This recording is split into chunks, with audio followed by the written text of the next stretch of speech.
Welcome everyone to tonight's book talk, the last book talk of the year.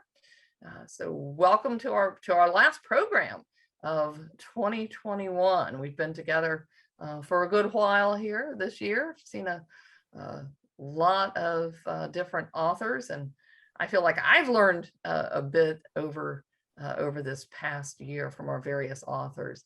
So great to see everyone. I think everyone knows the drill. You're welcome to use the chat at the bottom of the screen and say hi as we're kind of getting settled in here, and I'm continuing to admit a few people. And I'll keep doing that as more people join us for tonight. And as always, I'm going to start out with some announcements.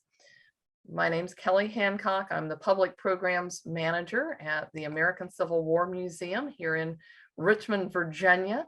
And I do have a few things coming up. I'm going to focus on what we have in January. So January 10th is a Monday. It's the date for our History Happy Hour. This was going to be an in-person program, but due to some concerns about the new variant of COVID, we decided that we would err on the side of caution and hold this as a virtual program. This program will be done in partnership with the American Battlefield Trust, and we'll have Gary Edelman with us doing a Civil War in the West photo extravaganza. So tune in for that at 6:30.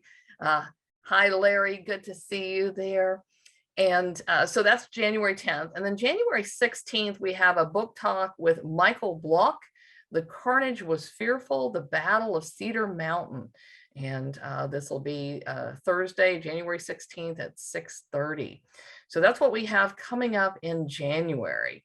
And then I do want to make mention of our symposium that will be held live in person at the American Civil War Museum, or actually in the Foundry building at Historic Tredegar.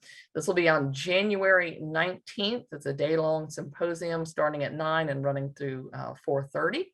And our topic is the Soldier's War.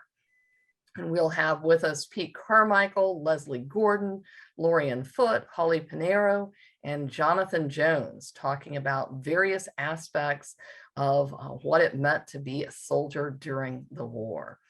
We also have a Friday evening event that is a reception with the speakers. So you can go to our website at acwm.org and register for the symposium. So that's what we've got coming up. Now for tonight, we have with us Meg Groeling. She is the author of First Fallen, The Life of Colonel Elmer Ellsworth, the North's First Civil War Hero. Meg is a regular contributor to the blog Emerging Civil War, exploring subjects beyond the battlefield, such as personalities, politics, and practices that affected the men who did the fighting. A writer, teacher, and curriculum developer since 1987, she has taught at both the elementary and middle school levels for more than 30 years. And I really applaud you for that middle school teaching. I tried my hand at that, and I tell people it was the worst year of my life. She received her BA in Liberal Studies from California State University, Long Beach, and has been involved in continuing education for her entire career. Meg received a master's degree from the American Public University, majoring in military history with a Civil War emphasis. And Savis Beatty published her first book, The Aftermath of Battle, The Burial of the Civil War Dead, in the fall of 2015. And that book is now in its second printing. Third printing. Oh wow, this is old. Third printing. Excellent. It just went. Oh, great. And it's actually a little bit broader in subject range than some of the, or most of the Savis Beatty books, and has received excellent reviews. Meg is joining us from Hollister, California, where she lives in a 1928 bungalow covered with roses outside and books inside. With that, I'm going to turn the screen over to our guest author. Well, I'm going to leave that on there for a moment and say hello to everybody. Thank you for showing up. Those of you who've seen me before or have seen my publicity photographs before probably have noticed that I don't look like that picture much anymore. Last March, I got a cancer diagnosis, and it's a treatable cancer. It's chronic lymphocytic leukemia. But I spent a great deal of time in the hospital and lost hunks of hair. And I guess, as my husband say, unless somebody decides to bear down on me with a really fast car, this is what's going to kill me. So, but no, not in the next half hour anyway. So I'm going to do my best. Bear with me if I forget a name or give the wrong date. You end up with cancer brain a little bit, and I have notes in front of me, but sometimes even that's confusing. Just do the best I can. So I have a cup of coffee since it's only 3:30 here. Not yet quite cocktail hour in California. And we're gonna talk about Elmer Ellsworth. So this is Elmer Ellsworth. The first question that I'm always asked is, why Elmer Ellsworth? How did I write this book? And as our hostess so graciously said, I did teach middle school. And my first couple of months there, they have teacher conferences, and we were all in a really big room. And the parents and the kids came to your table, and that's where you held your conference. And I was the new kid on the block, and I was sitting underneath this picture. And the principal came by, doing what principals do, checking out the new kid to see if how she's doing. And he made some small talk, and then he pointed to the picture, and E.E. Brownell is how this gentleman explained his name, how he signed his name. And the school is named for E.E. Brownell. It's E.E. Brownell Middle School. And he said, well, so Brownell, what do you think the EE stands for? And without even thinking about how silly I might look, I said, oh, probably Elmer Ellsworth. And the principal just stopped and looked at me, and he goes, Elmer Ellsworth? Who's that? And I said, he was the first Union officer killed in the American Civil War. And after my principal picked his chin up off the desk, he actually admitted that he too was a huge Civil War buff, and that he didn't know that about E.E. Brownell. And that was it. I never had another negative. I mean, I didn't have any negative issues with the principal anyway, but we became really good friends after that. And it was under his encouragement that even though I was working full-time teaching middle school algebra, he said, no, you've got to get that master's degree. You've got to write that book. We can do this. I'll make it possible. And so it's this particular version of Elmer Ellsworth. Many thousands of children were named Elmer Ellsworth in honor of our Elmer Ellsworth. But this is the one that is particularly responsible for the book that I just wrote. And here's the man. This is Colonel Elmer Ellsworth, the first Union officer killed in the American Civil War, which, if anybody knows anything at all about Ellsworth, that's usually all they know. They might know a little bit about his involvement with the Zouaves, but usually, and they know that the reason he was killed was he was stealing a flag. And that's just about it. Most people don't know very many facts about Ellsworth. Well, I think he's fascinating. And I'm here to tell you a whole lot more about Elmer Ellsworth. And this talk will be just an overview of things. The book, of course, goes into things a lot more deeply. If you have a question, jot it down and wait to the end. And I promise to be short. Elmer Ellsworth was short after all, and his life was short. So there'll be plenty of time for questions at the end. Of course, Elmer Ellsworth had parents. And this is his father, whose name was Ephraim Ellsworth, and his mother, whose name is Phoebe Ellsworth. And several versions of her name are used, but she signed it Phebe. And I have a couple of people that I found on Ancestry, in my own Ancestry, who also spelled their name that way. So I went with this. And Elmer Ellsworth sort of told his friends that he just came from this horrible, poor, impoverished background. And, kind of, oh, poor me, and look at all I've done. And I kept thinking to myself, I don't know if you know anything about California, but we have what's called Title I schools. And Title I schools means that a high percentage, like 80%, maybe more, of your student body gets free lunch, which means you're teaching impoverished students. And there is no way under which Elmer Ellsworth acts or thinks like a child of poverty. And I was determined to find out the truth about Ephraim and Phoebe. And he, in fact, did not grow up in poverty at all. His parents were not wealthy by any means, but his dad was a tailor. He did work from scratch. Today, I guess we call them bespoke clothing. But in the Panic of 1837, of course, he lost his job because people were worried about keeping a roof over their head, not buying a new handmade jacket. But he, at that point in time, was married and had a baby on the way. And Mr. Ellsworth always worked. If you go back and look at the tax rolls, ever since he was an adult, he always paid taxes, and not just pennies. He paid quite a bit of tax, and he always owned his own property. And these are the kinds of things you look at to find out what you call the financial status of somebody. A lot of people just, lived in boarding houses and things like that. But the Ellsworths did not. They always owned their own houses.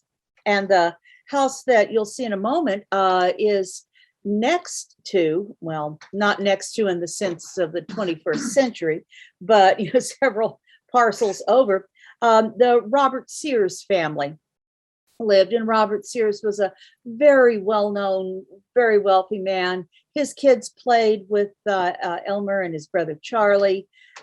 He was he didn't go into national politics or anything, but he was very involved in city politics. He was a banker. So they're not exactly living on the poor side of town either. And Robert Sears becomes such a good friend to the Ellsworths that I'll probably mention him again, but after Ellsworth's body was sent to Albany, Mr. Sears brought Ephraim and Phoebe, who were in declining health at that point, to Albany to pick up their son's remains. So that's how good a friend he was. And the reason I make a point of that is that Elmer Ellsworth did not go to West Point. And yet, if you look at who the family was connected with, there were plenty of people with enough power to have gotten Elmer Ellsworth into West Point had he chosen to go. I believe he did not choose to go, although he was always interested in the military. And at the time Elmer Ellsworth was growing up, especially in upstate New York, Mechanicville, Malta, and he had relatives who fought in that area in the Battle of Ticonderoga. He was always interested in the military, and the kind of military, other than the United States Army, were militias. And the militias had deteriorated to the point where they not everybody had the same weapon. Their uniforms didn't match. A bunch of guys would get together to drink, sort of a old boys club. They'd get together on the 4th of July and march in a parade, sort of. They'd bury each other, marry each other, and that was about about it. They weren't really, had anybody attacked, they would be practically useless. And now this was of great concern to Elmer Ellsworth, even as a little guy. He thought that the militias should represent one of the things that made the United States different from Europe, in that the United States didn't have a standing army in the same sense that Europe did. We didn't pay people to fight for us. It was a volunteer army. Elmer Ellsworth chose the path that many young Yankee men took. He left home at 16, and the first thing he did, the first job he had, although I think he was still living at home then, was he sold newspapers on a train, and the train went between Troy, New York, to Mechanicville, and he met lots of people there. One of the men that he met offered him a job in New York City, and selling dry goods, but behind the counter work. So once again, if Elmer hadn't had good clothes and a nice commanding air about him, he would never have been asked to do that. And Elmer chose to do that, worked at that about a year. And then he was a fantastic artist. I don't have a lot of his work here, but when you look at them, you're just shocked at how incredibly beautiful his drawings are. And he left the dry goods store to work with a group of engineers. And it is thought that what he did for them was go over their plans and then create the artwork that would be submitted for bid. And they ended up going to Chicago for a job. And he loved Chicago. A lot of young men, Yankee men, go west young man. And the cities were starting to spring up. Chicago, New York, San Francisco was one of them. And young men would come there and get jobs. But at the very beginning of all of this, there was no infrastructure to support a young man. There were no room and board hotels. You could only get a room. So room and board hotels where they could eat were there. There were no ready-made clothing places where for a reasonable price, someone could get a shirt and some pants and some shoes. All of those things prior to that time had been made at home and provided that way. There wasn't even any place to get your hair cut. Mom didn't come with you to cut your hair. So they began to come up, pardon me, with barber shops and just everything you can think of that would support someone who's living away from home for the first time, has an entry-level job, needs some place to go hang out with people. And these are not young men who just want to go hang out at the whorehouse. They want some nice, polite, respectable things to do, literary societies, libraries, and the YMCA was created at about this time. And Elmer joined the YMCA in Chicago. And while he was there, he learned to fence. And from the man who taught him how to fence, he learned the Zouave drill. The man who taught him how to do all these things had fought in the Crimea. He was a doctor with the Zouave units. And Elmer, of course, being very excited about anything military, was just eager to lap everything up and kind of do the whole military thing. He's very excited about it. At this time, this is what's referred to as the lowbrow cottage. This is an example of one of his parents' homes. And then here's our guy, short guy, funny uniform. Militia uniforms were pretty humorous, at least compared to Yankee blue and Confederate gray at that time. They were pretty gaudy. And Elmer Ellsworth learned every kind of drill he could get his mind around. And he took a job as a drill master for the Chicago Cadets. He had joined just as a member, and then it turned out he knew more than the people who were running it. He was also very good friends with, and this is another example of how I don't think he came from poverty, with another young man in the same situation he was in, named Arthur Devereaux. Devereaux has dropped out of Harvard, gone to Chicago. He now has started a company for patent solicitation. And if you have something you want patented, you go to Arthur Devereaux and Ellsworth, and then they take care of all the work for you so that you get your patent. Arthur Devereaux, of course, goes back and becomes the commander of the 19th Massachusetts during the Civil War. But he and Ellsworth hit it off immediately. Oh, kitties. And they were both members of the Chicago Cadets. Well, Elmer Ellsworth's personality was really strong, and he was very good at what he did, and the men really liked him and respected him. He renamed them the Chicago Zouave Cadets and taught them the Zouave drill. And if we have time at the end, I'll talk a little bit about why that drill is so different from the regular Army drill. And as he worked, he realized that he could get paid for this. So he took sort of contract work from Illinois to Wisconsin, and he would, in all the cities, all the towns had a little, militia units, sort of, and he would get jobs drilling these cadet units and getting them better uniforms and more military and presentation and all that kind of stuff.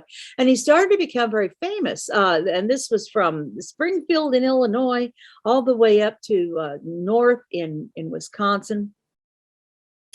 And he ended up in Springfield winning a national prize for a drill competition. It was called the Agricultural Prize. And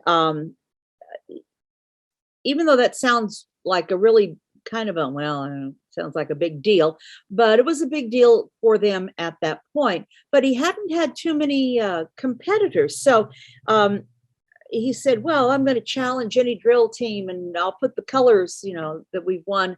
That's the whole set of flags up for grabs, and anyone who can best our Zouave Cadets, feel free. Well, nobody showed up to do that. So he ended up creating the Chicago Zouave Cadets back in Chicago. And these, he taught them the Zouave drill, and they became the U.S. Zouave Cadets. And anytime you see Civil War Zouaves who have on red pants, they are not members of the 11th New York Fire Zouaves. The red pants were only used for Ellsworth's prize-winning drill team. But if someone tries to tell you it's one of Ellsworth's Zouaves, unless he was a member of the U.S. Zouave Cadets and the pictures before the war started, then they've got their uniform identified incorrectly. So Elmer Ellsworth decides that these guys are going to become famous. And they, in fact, do. He books a 20-city tour all over the Northwest. They become a thing. They would be on TikTok, or, probably had their own Facebook page. The girls all just swooned because they were young and handsome and really in shape. And they were sort of the rock band of the late 1850s. This is an example of some sheet music that was created for them. Those of you who are Civil War buffs probably know that the one thing that one thing Illinois gave, as well as almost as many men to the Northern cause, was music to the Civil War. Here are some more pictures of the Zouaves. This is from one of the New York newspapers.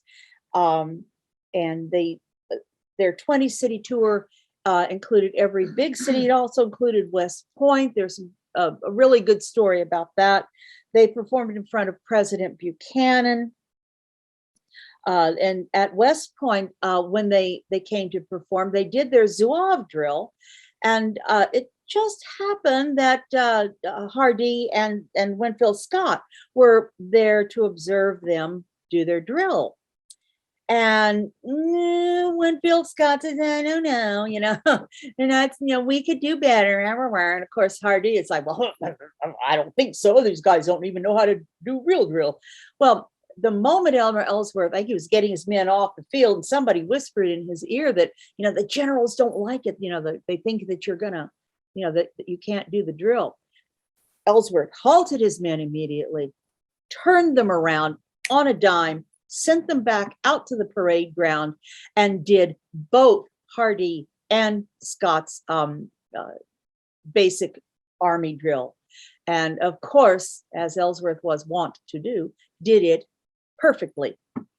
And he had some things that he did with the drill. He had a band with him, the Chicago Light Guard Band, and they would drill, for instance, to just drumsticks. That was it. Oh, Robert, hang on. I need my fire trumpet. I forgot about it. Sorry, forgot a prop. Anyway, he was just really famous. And when he came back to Chicago, the tour was in the 1860, I think. He comes back to Springfield, and they're going to do a show in Springfield, and then they're going to go on to Chicago. And at that point, Elmer Ellsworth is now famous. He's hanging out with all the sorry about that, hanging out with all the local politicos, the governor of Illinois, all the mayors, all the high up political people. And Abraham Lincoln is included in that category, and he meets Lincoln for the first time. And Lincoln is absolutely awed by what Ellsworth has done. And at that point, Ellsworth also meets John Hay, who of course will go on to become famous politically. He was Roosevelt's Secretary of State, I believe, responsible for the Panama Canal. I'm a big John Hay fan. And George Nicolay, who had been German-born, and he ran a newspaper, very pro-Lincoln, as politics morphed from Whig to Republican, very pro-Republican newspaper. So he goes back to Chicago, having met all these people, and here's Lincoln. And Lincoln is thinking about running for president. Of course, in Chicago at the Wigwam, they're going to have the Republican National Convention with John Hay and George Nicolay. And these are two people I also think deserve a lot more historical work. They were Ellsworth's best friends. They were also almost like adopted sons of the Lincolns. They were just charming young men. John Hay was educated at Brown. George Nicolay's newspaper made an incredible amount of difference in Chicago, particularly in the German-speaking communities there. Here's one of his Lincoln campaign badges. They decide that they're going to help Lincoln win. So John Hay, I think we can go back a little bit and agree that John Hay is a pretty handsome fellow, and Elmer Ellsworth is a pretty handsome fellow. And even though women didn't vote, women could certainly influence their husbands and brothers and sons to vote or to go hear such handsome fellows as Elmer Ellsworth and John Hay stump speak for Lincoln. And all around the entire Chicago Springfield corridor, they spoke for Lincoln. They were also active at the convention. And if you don't know anything about the 1860 Republican Convention, and you just, just like to read about craziness. Talk about dirty tricks. I mean, these guys were they were all wonderful. They were, they all were, it's just an incredible story how Lincoln got nominated as president. Not all on the up and up, but I'm certainly glad he did.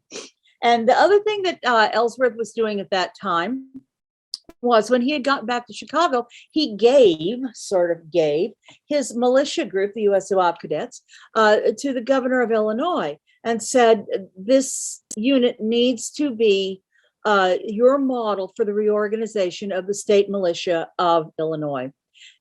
We need to be on firmer wartime footing.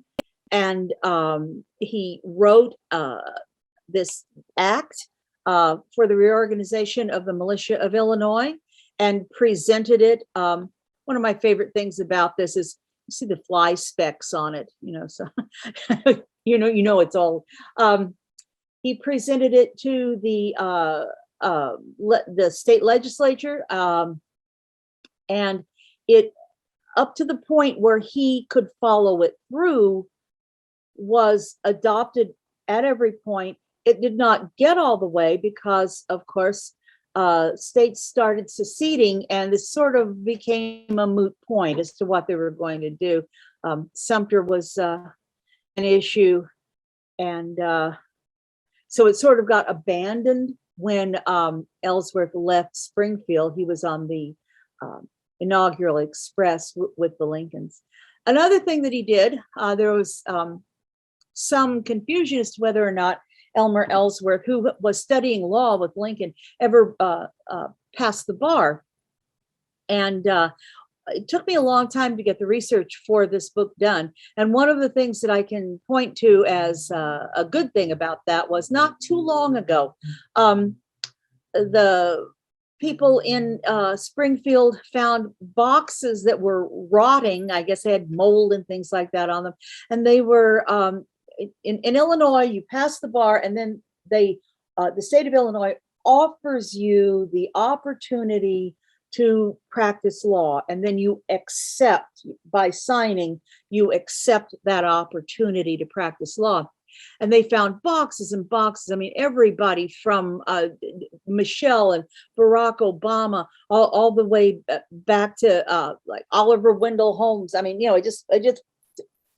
anybody, probably not Holmes, anybody you can think of who was important and from the Chicago area, there were their autographs and basically accepting the right to practice law in Illinois.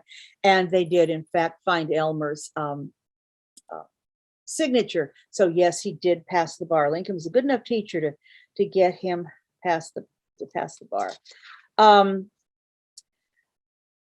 The night of the election, Ellsworth was with the Lincolns. He walked to the polls with Abraham Lincoln, and they all did their voting then. After I got through with a lot of the work that I had done, realized that to truly understand Lincoln, you also have to understand his relationship with Elmer Ellsworth, even though it ended so quickly, because it shows you how hopeful he was for the future, how accepting he was of the young men in his milieu. And I think that this is an area that people haven't done enough work on. So anyway, he presented the act for the reorganization of the militia, practiced the bar, and he had asked to be on the inaugural express, the train that was going to take, Lincoln and his company to Washington for the inauguration. It's a reproduction of one of the engines for the inaugural express. There were several, it wasn't just one. And each town vied for the reputation of having the fanciest, most gorgeous train, the steam train for the future president to ride in. And the descriptions I've read, oh, they are just wonderful. I think to myself, what a grand movie this would make, the trip on the inaugural express. Not only are there wonderful characters like the ones from the 1860 election I mentioned, the steam trains would be just beautiful. And there's no longer any doubt now that all of the everybody's information has been made public. There was absolutely a plot to assassinate the president in Baltimore, and several people knew about it, not just one. And foiling that plot was hugely important. And yes, Elmer Ellsworth was in the middle of all of that, and Lincoln personally tasked Ellsworth with the job of guarding Mrs. Lincoln and the boys as they went through Baltimore on the way to Washington. So Lincoln was in good hands with Ward Hill Layman and company, but Lincoln's most precious possessions, he asked Ellsworth to take care of. So a little example of the trust, the confidence he had in Ellsworth. One of the things that he had promised Ellsworth, oops, there we go. There's a drawing. This is supposed to be Elmer Ellsworth over here. Lincoln saying goodbye to the people in Springfield. This is Lincoln's first Secretary of War, the not very honest Simon Cameron.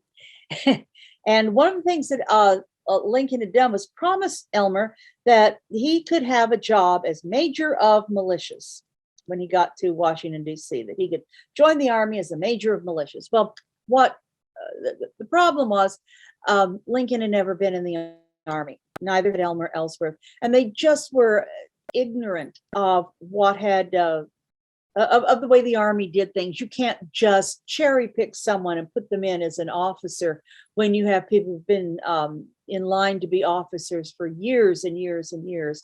When there's no war, there's no way to get promoted quickly. And even Robert E. Lee was, hanging out as a captain for years and years and years and not getting promoted at all. And they were just sort of ignorant. The Lincolns were, because Winfield Scott had already appointed Charles Stone, the officer who is said to be responsible for the debacle at Ball's Bluff, to organize the militia in the capital. Winfield Scott, I think, is one of those people who is sort of laughed at. He was at the end of his career. Didn't people say, well, the Anaconda Plan, ha ha, when it's actually the Anaconda Plan that worked, and he was, Winfield Scott was very aware of the assassination plot and very aware of the fact that he was going to have to keep the president-elect safe in the city of Washington, D.C. Sometimes I think if we'd had Winfield Scott on hand last January 6th, we wouldn't be in the mess we're in now. But because Charles Stone was already in charge of organizing the militias in Washington, Elmer Ellsworth just backed out. He didn't want to embarrass Lincoln or anything like that. And so he said, oh, don't worry about it at all. So one of the things that Elmer Ellsworth, who was living in Willard's Hotel at that time, paid for by the Lincolns, he went over to the White House every day and he played with Tad Lincoln and Willie Lincoln. And, he was a big favorite of theirs. This is Tad Lincoln in his Zouave uniform. And he was he was a member of the family. And Tad and Willie get the measles. And sure enough, Elmer Ellsworth gets the measles. And this is just before Sumter. Well, Elmer Ellsworth's younger brother, Charlie, had died of one of those variations of smallpox. I know Lincoln had variola. Not everything is horrible and kills everybody like in Native American history or European history. You can get the smallpox and die from it, certainly, but not every kind of smallpox is deadly. Well, Elmer Ellsworth wakes up in the morning at Willard's and takes one look at his face and assumes he has smallpox. And oh my God, his gorgeous face is going to be disfigured. And he writes this letter to his 16-year-old fiancee, Carrie, that if she finds him disgusting to look upon, she doesn't have to marry him. And he's the man is hysterical. And even I admit Ellsworth could be a bit of a diva. So Ellsworth holds up in Willard's, not really knowing what's wrong with him. And as we all know now, even he did not have smallpox. He had measles. He'd gotten it from the Lincoln boys. But measles for an adult man is still a pretty serious illness. So he's holed up at Willard's and he doesn't know what to do. And it's like, oh, poor me, everything is horrible. Here's Willard's, famous Willard's. Famous again, I guess, President Trump's guys hung out at Willard's too. But John Hay and George Nicolay kept saying, where's Elmer? What's going on? What's going on? Finally, they realized something's going on. And they rush over to Willard's and they're pounding on his door. And these guys are all in their early 20s. So you have to keep that in mind. It's like, Elmer, are you in there? What are you doing? What's wrong? You got to come out. And I can't come out. I'm dying of smallpox. No, you're not. The boys have measles. You got measles. And finally, Elmer Ellsworth lets them in. And so they sit with him. And no doubt he had high fevers. Like I say, measles is nothing to laugh at if you're an adult. John Hay was one of the people who was wiping Ellsworth's, fevered brow. And they were talking about Sumter and about the secession of the states at this point. And this is a quote from John Hay. And Elmer Ellsworth says, I can only speak for myself.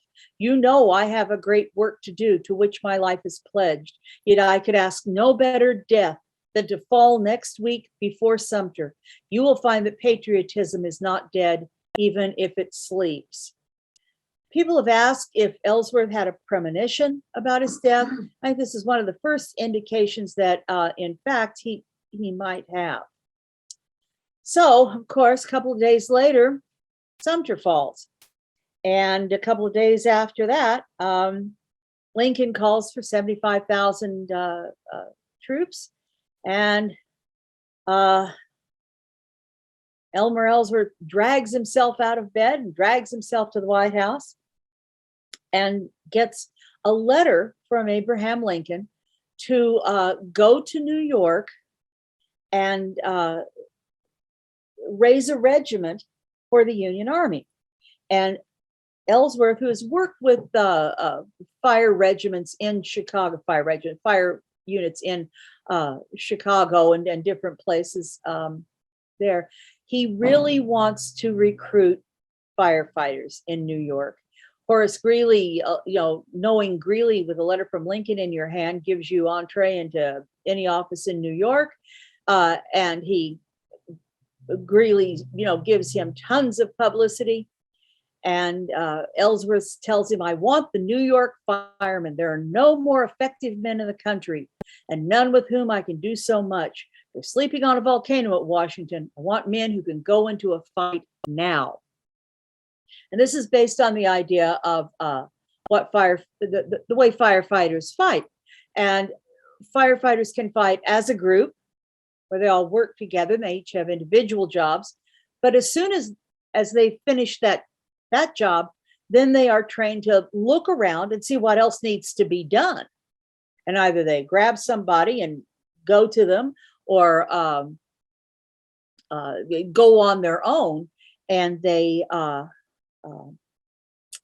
end up working both as individuals and as teams. Ellsworth knew the fire department, that was their familiar modus operandi. And he figured that would cut out some of the training that was going to be necessary for volunteer soldiers. So this is an example of the things with which the city of New York was plastered. I will point out that this area down here, you might notice those are internet addresses. So in the 125th anniversary of the Battle of First Bull Run, a group of people who are still huge Zouave fans were putting together the fires. They were going to reenact the first fire Zouaves. And so they took all of this up here is what the posters looked like. But then you were supposed to get in touch with Mark Herman and Sean Grennan at these email addresses. Don't write that down. I think they've moved on from those email addresses since then, but they were certainly determined that the 125th anniversary of the first bull run would not be without Zouave representation. So, and over 1,200 men were recruited in less than 2 days in New York City. They had so many firemen who wanted to join the fire Zouaves that the mayor of New York was very upset. He asked, please, that no more firemen leave because it would leave New York without any firefighters. So they real quickly did some cursory examinations and got it down to 1,200. As you know, it only takes 1,000 to fill a regiment, but he left New York with over 1,200. And he had 2 places that he brought his officers from. One were these gentlemen, Lieutenant Colonel Noah Farnham and Major Krieger. Both of these men were the heads of their fire departments in New York. And he also used his own Zouave Cadets, and they were scattered all over the army, training new soldiers, commanding units and regiments and everything else. Out of all of the men that went on the 20-city tour, only 2 did not serve in the Union Army. One went south, and one was sort of detailed by the governor of New York, of Chicago, of Illinois. There we go. The governor of Illinois to organize all of the volunteers coming from Illinois, and there were thousands. So he used their own officers to command his men, and they that was another indication that even without having gone to West Point, he knew what he was doing when it came to commanding men.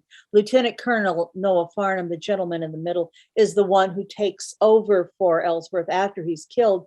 And Farnham's respect for Ellsworth was so great that he would not take the rank of colonel. He stayed lieutenant colonel, even though he was replacing a colonel. So they were presented, as you know, before they left New York, with flags. They were presented with by the mayor of New York, actresses from Broadway, anybody who was anybody came and cheered them on. The flag on the left is what's left of the original flag of the 11th New York Fire Zouaves.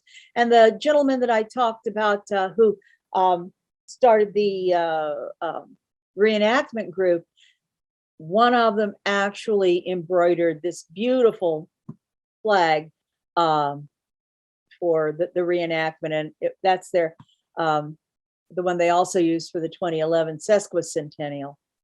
So I think that's also hand done, just like the original was. I certainly think that's worth an ooh and an ah. Certainly they get it from me. And the Baltic, who is that's a real famous ship early in the war. It does a lot of stuff. After a huge parade, they leave on the Baltic, and which was the same ship. It was sent to Sumter, and end up in the capital.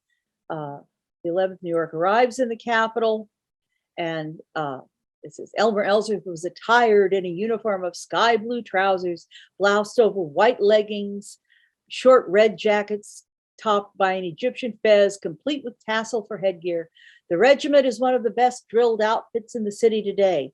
And then something that didn't happen and that really angered them, they were supposed to have been equipped with the 58 caliber sharps, and that did not happen. There was a big brouhaha about that. Well, if any of you know anything about, and I can say this because I have an Irish background, about Irish New York firemen, you will know that as long as there's a fire to put out and a bar to attend afterward, you can pretty much control them. And after that, they get a little out of control. And they did things like they were at first quartered in the Senate building, and they climbed to the top of the ceiling. The Capitol just had that dome, and they climbed to the top of the dome. And as you can see here, a fire broke out next to Willard's Hotel, and the New York firefighters were ready to help. The fire was in two parts. The first part, the Washington firefighters came and put it out, but it didn't stay out. And so they said, well, get real firefighters. And this is a fire trumpet. And what you do is you talk in this end, and of course it comes out that end. So the gentleman who is in charge of the Washington firefighters is holding his fire trumpet. That's how you give orders. It's not electronic. And Elmer grabs the fire trumpet. He goes, "What are you doing?" And Elmer says, "Well, you didn't do it right the first time. We'll do it right this time. When you want fires fought, call the fire Zouaves." And in fact, they did fight the fire and got everybody out of the Willard Hotel, everybody out of the whole area, and did a beautiful job. And you can see, this is a newspaper drawing, you can see how they're training in the Zouave drill. They were able to get up ropes, they were able to scale walls, and they were certainly, as firefighters, able to work in tandem to get the fire put out. I don't know if you can see it very well, but this gentleman is hanging upside down to get water on the fire. These two guys are holding his legs, and so he's able to see where he's putting the water. And this is the kind of work that was done in New York, and this was one of the reasons that Elmer Ellsworth knew that the firefighters would be the men he wanted.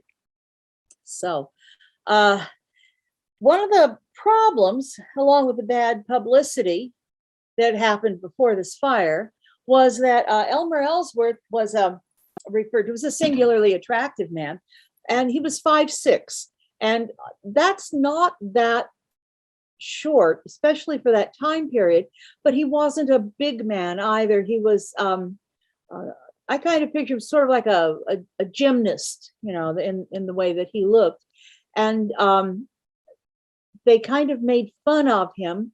Calico Colonel is what they called him, and made fun of the fact that he hadn't gone to West Point, and that all he'd done really was run a drill team for entertainment in 20 cities. He'd never faced any fire. He'd never, looked at a loaded gun, other than to, carry an unloaded gun on his shoulders and give commands.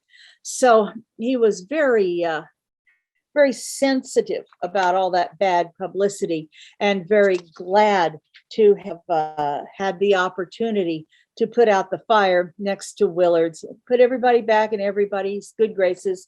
And they were very quickly, the fire Zouaves were quickly moved to Camp Lincoln, which was the area outside the city where the soldiers were quartered at that point. So now we come to May 23rd, 24th. They're at Camp Lincoln, and Alexandria is literally across the Potomac from the Capitol. It was said that the flag that we will look at in a few minutes could be seen by Abraham Lincoln if he looked, if he used a telescope, he could see the flag on top of the hotel, and it made him angry that it was so close. So the city fathers in Alexandria realized how close they were, realized that the smartest thing they could do for their city was to agree with the Lincoln administration that they would, as soon as Virginia held their second vote to ratify this Virginia secession, that they would then go under martial law, and the army would be occupying their town. And those of you who don't know too much about martial law, whatever the army says goes. This is now considered wartime. They now an army order takes precedence over anything else. Army needs take precedence, and not that the Virginians of Alexandria were pleased with that, but that's what martial law is. And Alexander was warned that this was going to happen, and they were notified and even told, hey, the troops are coming, because, pardon me, the night of May 23rd, 24th, there was a full moon, and the Union Army, the US Army, started across to Alexandria. The Zouaves crossed on paddle wheel ships. The cavalry and the artillery used a bridge. So this is a picture of cavalry and artillery crossing the Long Bridge in the middle of the night. And all of that brings us to Mr. James W. Jackson. And Mr. Jackson, as you can see, is a young, handsome man. He had a wife, he had 2 little girls, and he was fairly well-to-do. He happened to be, he was a hotelier. He had managed several hotels, and at this point in his life, he was the proprietor of the Marshall House Hotel in Alexandria. And it was a family hotel, and your family rented rooms there and lived there. So it was a live-in hotel, not someplace like, you went and stayed for 2 days while you toured Alexandria and then went on with your vacation. So it was a family boarding house, even though it was referred to as a hotel. And James Jackson had quite a reputation. He was really a hotspur, a fire eater. He had ridden pell-mell on his horse to watch them execute John Brown. He had hanging over his bar in the hotel what he claimed was part of an ear of one of John Brown's sons, and he had some of the pikes that John Brown carried, and he was just, quite a secessionist. And I like to say he and Ellsworth are mirror opposites politically, but certainly not in the amount of energy they would pour into their various causes. One of the things that James Jackson had done, one of the families that he rented to was a family of a sailmaker. Their last name was Paget. And he asked the sailmaker's wife to make a flag for him. And you'll see it in a few minutes. It's the stars and bars. And the area where the stars are is a different, what are you doing? Different pattern than any you would have seen before. And every time another state seceded, he would haul the flag down and have Mrs. Paget put on another flag. And so they're in a circle, and then in the middle of the circle is a giant star, and that he was reserving for, the sacred soil of Virginia on the day she seceded. So this was the flag that Abraham Lincoln could see from his office, and it was a privately made flag. James Jackson paid the Pagets for their work, and it is huge. There's a postcard of the old Marshall House Hotel, and this is an enlargement. You can see the pattern. And the one on the right, the picture on the right, is from the New York Military Museum, and this is the flag itself. It was 18 by 24 feet. You can see just how large that flag was compared to the people. These are the people who are restoring the flag. You can also see that it's in pieces, and some of those pieces are square, or not round anyway. And that is because the flag was excessively souvenired after it was over. People would take clippings of the flag, and because this was the flag that had Ellsworth's blood on it, and Jackson's blood. So This is what the problem is all about. And the reason I want you to understand why it's so big is that occasionally you will read that Mrs. Lincoln took the flag from the funeral for Ellsworth, folded it up and put it in her boudoir, some chest of drawers, and left it there and said, I never want to see that flag again. Another one says that Tad would take it out of the drawer and run through Lincoln's cabinet meetings with it. You can, first of all, this flag is made of sailcloth. And second, it's huge. This could not have been folded up easily and put in a drawer in Mrs. Lincoln's bedroom, nor could it have been picked up and run through a cabinet meeting by a little guy like Tad. So the provenance of the flag has several errors in it. Those are absolutely not true. And we'll talk about what happened to the actual flag. But needless to say, it was souvenired quite a bit. And if you read those other accounts of it, that did not happen. So this is Ellsworth, and he's standing next to Frank Brownell, who is the Private Frank Brownell, who is one of the men who he has picked to go up to into Alexandria. They are tasked at this point with cutting the telegraph lines, so there's no communications, so the Confederates cannot communicate, cutting Confederate lines.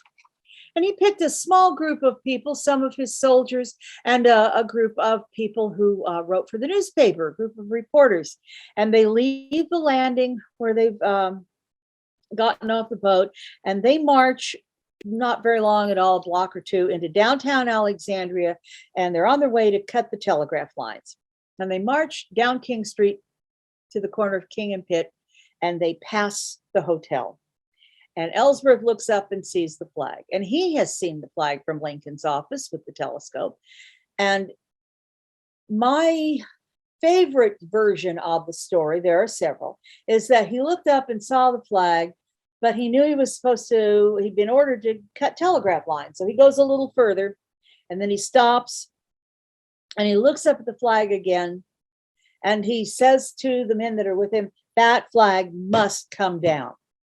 So he details most of his soldiers to go ahead and cut the telegraph lines, and he takes a couple of his soldiers and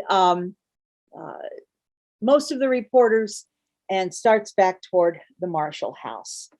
And the Marshall House is a 3-story hotel, and he goes into the door, and a man is standing there in his pajamas, and Ellsworth says, who's the proprietor of the hotel? We're here for this flag. And I says, I don't know. I just live here. I don't know what you're doing. And so Ellsworth said, come on, boys, let's get that flag. So he goes up one flight. He stations a soldier at the bottom of those stairs, goes up one flight of stairs, stations another soldier at that landing, goes up another flight of stairs, stations a soldier at that landing, and then goes onto the roof. And there's a trap door.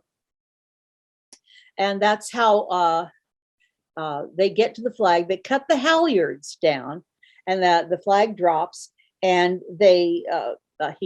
Ellsworth grabs what he can of the flag. It's all behind him as well.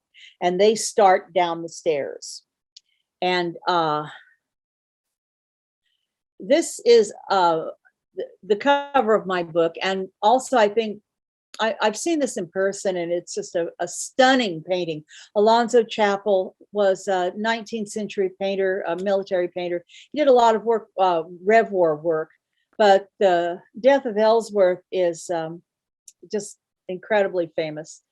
And it's a very moving picture. Those of you who know anything about interpreting art history know that there's obviously someone's going to die. There is a cross done by the shotgun and then the rifle, Brownell's rifle and Jackson's shotgun.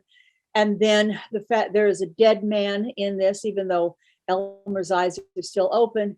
And you know that because of the shininess of this cup, which represents a soul. So those of you who care about Victorian art, that's a little lesson for you. And they come down from the roof onto that first landing, and waiting for them on the landing is James Jackson. And it is said that he said, "You can't have the flag," or "What are you doing here?" or "You're a dead man," made some threat toward him.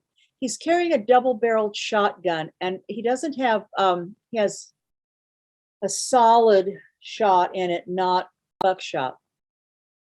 The first thing he does is shoot Brownell in the heart. You can see a little bit of that here. We'll look at his uniform in a moment.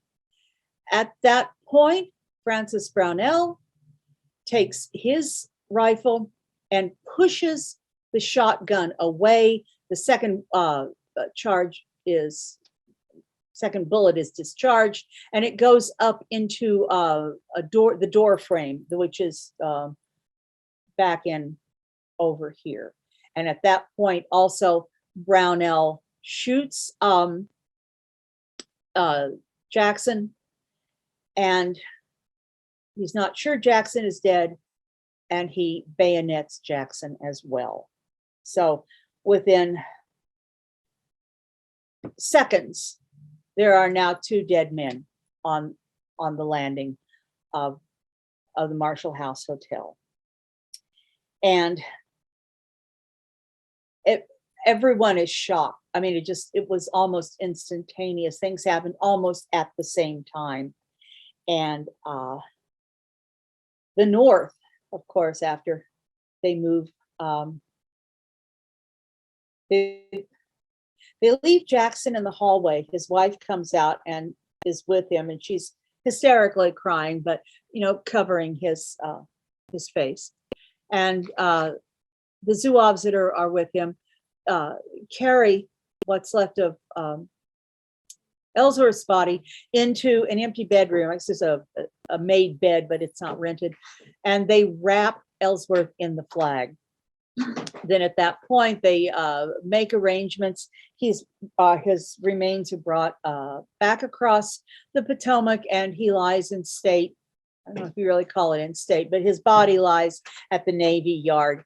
And the first preliminary autopsy work is done, and the Lincolns themselves come to identify the body. And at this point,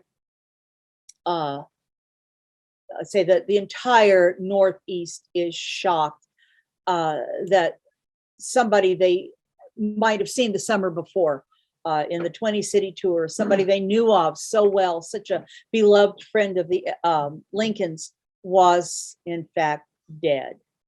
And the entire North mourned. And you have to remember the dates on this, because we haven't had first full run yet.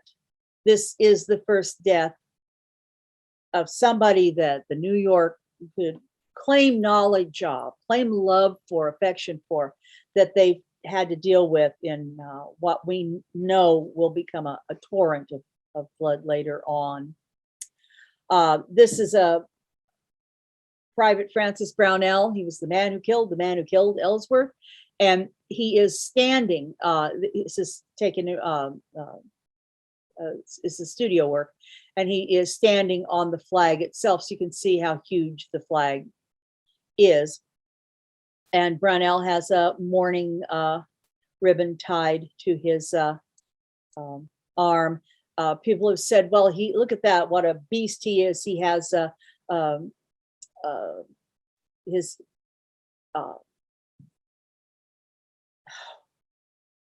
see, I knew this would happen. What do you call those things you put on? Bayonets. There we go. He has 2 bayonets. He has the one at his waist and the one already attached to the rifle. And my feeling is that, although it may be his rifle and his bayonet, probably they just sort of handed him all the props that he could hold, and told him to put his foot on the flag and stand for Ellsworth there. So there was a funeral given for Ellsworth in the East Room of the White House, and Winfield Scott is there. This is Winfield Scott. Every famous person in Washington at that time was at the funeral. The only other people who had lain in state at the White House were presidents, and not too many of those. This is the Lincoln's own minister who gave the elegy. And I don't know if you can see this part very well, but Elmer's coffin was one that had a glass plate that goes over where the face is. And Mrs. Lincoln is said to have gone to the coffin and looked in and says that, he looks just like he did in life, looks as if he were asleep. And everybody was crying, including the president, who there's some very moving accounts written of Lincoln's reaction to all of this. This is after they were through with New York. They took a train from Washington, not New York, through Washington, took a train from Washington to New York, there we go, where he lay in state in two places. One is the Astor House and one is City Hall. And you can see that he's lying in state. This is the one in City Hall. And here he went with 6 of his fire Zouaves, and they did not leave the flag, which is over here, or his casket ever in the time that they brought it from the Naval Yard to the East Room to the train, and then to the Astor House and City Hall. And from New York, it was taken by boat, along with the Zouaves, up the Hudson, and where he was buried at Hudson View Cemetery in Mechanicville. And we have some memento mori here. For those of you who are Confederately inclined, I made sure that I included a Confederate envelope, because not everybody was in agreement that Ellsworth was in his legal military rights to be in the Marshall House. So a Confederate envelope referred to Ellsworth as a thief and a housebreaker. But the covers of the envelopes and the postcards, there are tons of them, and there's still tons of them available. It's amazing to see how many were made in memoriam. And again, with the funeral dirges, these are just a couple. There were almost 100 that I found, funeral marches or dirges that were written in Ellsworth's honor. This is an original cockade from the Ellsworth's funeral. This is a plaque that was made in his memory and brought to one of the places where his remains lay in state. This is the Ellsworth's dress uniform jacket. There's a story about this jacket. I'll point out this. This is where he was hit, so you can kind of see that he didn't stand much chance of walking away from that. When he was at Camp Lincoln, John Wiley, who was his aide-de-camp, who's a very interesting person in and of himself, if you know anything about the history of baseball, Ellsworth was getting dressed, and we've alluded before to the fact that Ellsworth was sort of a dandy, and he felt more comfortable in a uniform than anything else. And he had a dress uniform made, of course he had, and it was in its cloth bag in his tent. Anyway, he put on his regular uniform, and then he said to Wildy, this is very late at night, like just after midnight. He goes, no, because I have the feeling that I'm going to die. He goes, and I'm not going to die in this uniform. I'm going to wear my new dress uniform. And Wildy kind of goes, oh, nonsense, everything's going to be fine. And Ellsworth is insistent, and Wildy helps him get his dress uniform on. And as we know, of course, this is where he was killed. You'll notice there's no blood or anything like that. Back in the day, one of the curators at the New York Military Museum decided that, that blood was kind of icky and took it to the cleaners. So, the blood was taken off, but you can see what a huge hole it is. And at that very place, Ellsworth had a small pen, and in Latin, it was written not for myself, but for the country. And it was, no one can find it. It was pulverized by the impact of the bullet. So no one's ever been able to recover the pen that he wrote, that he wore. This is from the museum in Alexandria, Fort Ward. And this is Ellsworth's famous kepi. There's so many pictures of him wearing the kepi, holding the kepi. This is one of the things that when I saw it the first time at Fort Ward, I was overcome. I just, I just sort of, I had a moment, I could say, because to me, that's so identified with Ellsworth. And I'm not much of a artifact collector, but there is no way I would ever not want that kepi. I think that's just amazing. So this is a piece of the Marshall House flag. Corporal Frank Brownell's wife sold autographed souvenir pieces of the flag to pay the rent. And when Frank Brownell would come home from the Army, because after Ellsworth was buried, he went back to the Army, she would get him to sign a bunch of cards, and then the flag, which had come home with her husband, was at their house, and she would cut little bits off and souvenir the flag out. And that's what happened to the flag, is Mrs. Brownell got hold of it, I'm afraid. So, but what can I tell you? John Hay wrote a beautiful obituary, and this is from the obituary, seeming like a paladin or a cavalier of the dead days of romance and beauty. And speaking of John Hay's writings, this is a letter for which Abraham Lincoln is famous, but there is a question as to whether Lincoln wrote it or Hay wrote it, or Lincoln and Hay wrote it. And it is to Mr. and Mrs. Ellsworth, probably the first and one of the most poignant of the dead soldier letters that came after a soldier lost his life. And he talks about how his family loved their son, just like they did, and how sorry he was that this had happened.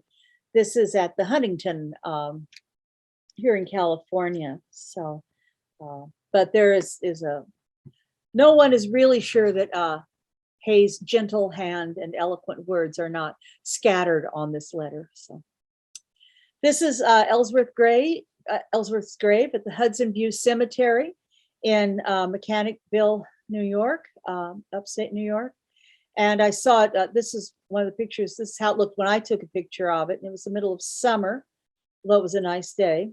And this is how it looked when they celebrated his death day for the sesquicentennial. The fellows who did the original 125th New York Zouaves regrouped again and brought their flag, and they all celebrated Ellsworth once again. So here were some of the flower arrangements that had been brought. And this was one of the things that Elmer Ellsworth did that indicated also that he might have had some premonition that he was going to die, was he wrote a letter to his fiancée, and he wrote a letter to his parents. They were in the other side of his jacket pocket.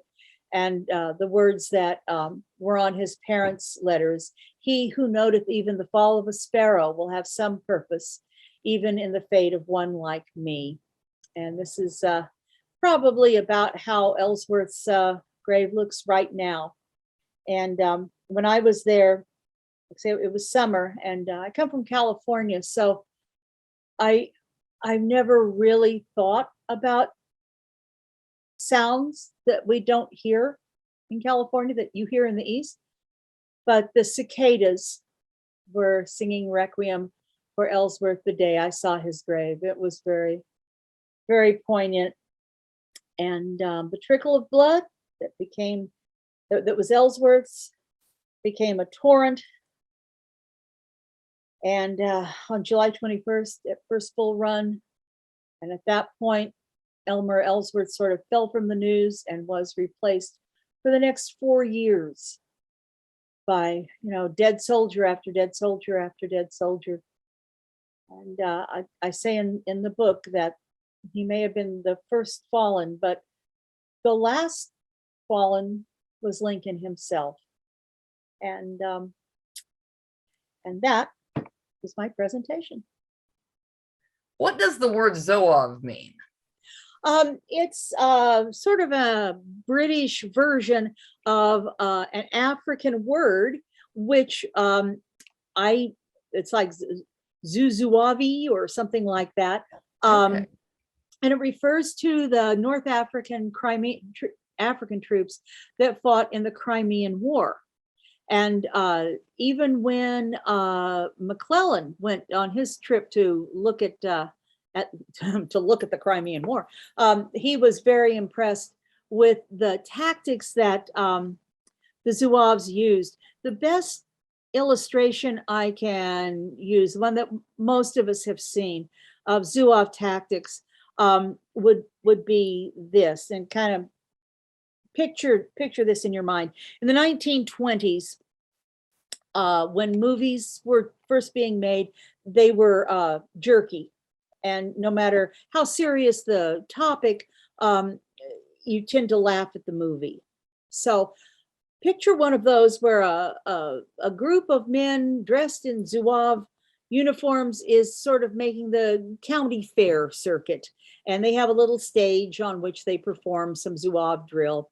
And the last thing that they do is, in that little kind of jerky thing, movement that they make, they go to the side of the stage and they raise a wall. And the wall is about 3 or 4 man height tall.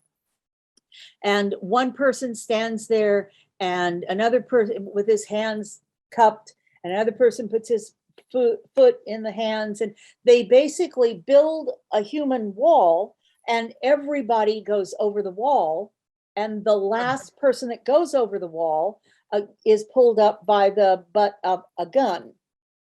And this is right out of Elmer's playbook. This is how Zouaves could get over a wall in practically no time, and it takes practically no time.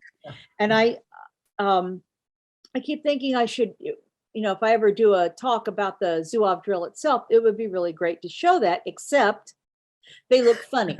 They look funny. And if you keep digging around in that time period, they've even got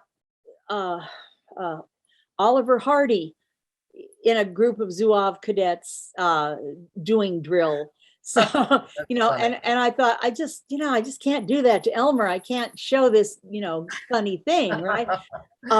So those of you who've done any research, how just amazing the internet is. I thought, well, and why does it matter if they can do this funny thing and get over a wall? So I started looking at training for Navy SEALs and for Army Rangers. And damned if that same thing is not part of their training. Yeah. And of course, they're American soldiers, and they're in camo uniforms, and they're just, with their AK-47s or whatever they got, going up that wall with the very same enthusiasm that that wall was first breached by Ellsworth Zouave cadets. And that is interesting. Every time you see the crawl on their elbows, that's a Zouave. That's from the Zouave drill. Every time everybody's seen or been to enough reenactments probably where you have a line of guys and they take forever to get their gun loaded, and they fire, and then they stop and they start loading their gun again. Well, Zouave drill sends them in groups of 3, and they are on the ground, they fire prone, and the first man in line, because they are in line, not not horizontally, but vertically, is the sharpshooter in the group. They hand him a loaded weapon. He aims carefully, fires, probably kills somebody. Then he hands the weapon off. The man in back of him hands that weapon off to the third man who is loading the guns, reaches with his other hand, takes the gun that's just been loaded, and almost immediately hands that one to the sharpshooter. So instead of the standing there and taking a minute to load your weapon, these weapons in the Zouave drill, it's constant fire, and they can do that because it's a 3-man firing team. There are just so training and organization. Yes, and there's so many things like that put the Zouaves in the van, the vanguard of your soldiers who are out there, that had, there are a lot of what ifs. And my feeling is not that Ellsworth would have, at some point been the general in charge of the Army of the Potomac, but that I think Lincoln would have kept him in Washington, D.C., and I think he would have trained the trainers who were, because the whole militia thing is you get the best of the best. And those are your officers, those are your trainers. And they are the ones that are then sent to give these guys their basic training. And I think that he would have revolutionized infantry drill to something that would look very, very familiar to us today had Elmer Ellsworth lived. I don't think he would have commanded the Army of the Potomac. Not quite that, but I do would have think made a contribution. Yes, absolutely. The book goes from when he was a very young boy to, of course, cradle to grave, and then is followed by information about his 11th New York Fire Zouaves and what happened at Bull Run, and how the Fire Zouaves for years took the brunt of the criticism for losing that battle, and how that's really not true. They did exactly what they were supposed to. Jack Wildey, his Ellsworth's aide-de-camp, in fact, there are paintings of him. He did what firemen do. He, looked around, figured out where else he was needed, realized the 69th New York had lost their colors, and rushed over and was the person who got the beautiful green Irish Harp flag back for the 69th New York. Each one of these people that who's Ellsworth touched in his life, including John Hay, kind of went on to become an important part of the Civil War. I think it was quite a loss. And the book is available through Savas Beatty, through their website, if you want to do that. I know that we have ordered copies, but we don't have them yet in our shop. So if I got an email today, a pearl clutching email, that basically said, all right, boxes of books are on their way. So the COVID hasn't been kind to any book publishers, not just Savas Beatty, but I am hopeful that it'll still sell well. It's gotten really good reviews from like Michael Burlingame, and Lincoln scholars have been pleased with it. And my goal was to basically put Elmer Ellsworth back into the mix, especially in the early part of the war, which is, everybody has their favorite part, and mine would be the early part. I love the politics and the chicanery and the, silliness that went on. And then all of a sudden, first Bull Run, bam, now it's real. This was absolutely fascinating. I feel like I learned so much. So thank you for joining us tonight. It's my pleasure. To everyone out there, thank you all for watching, and we will see you in the new year. Thank you, Meg. Merry Christmas. Merry Christmas. Happy New Year. And it was so nice having you with us tonight. Yes. Remember Ellsworth. I think we'll do that. Okay.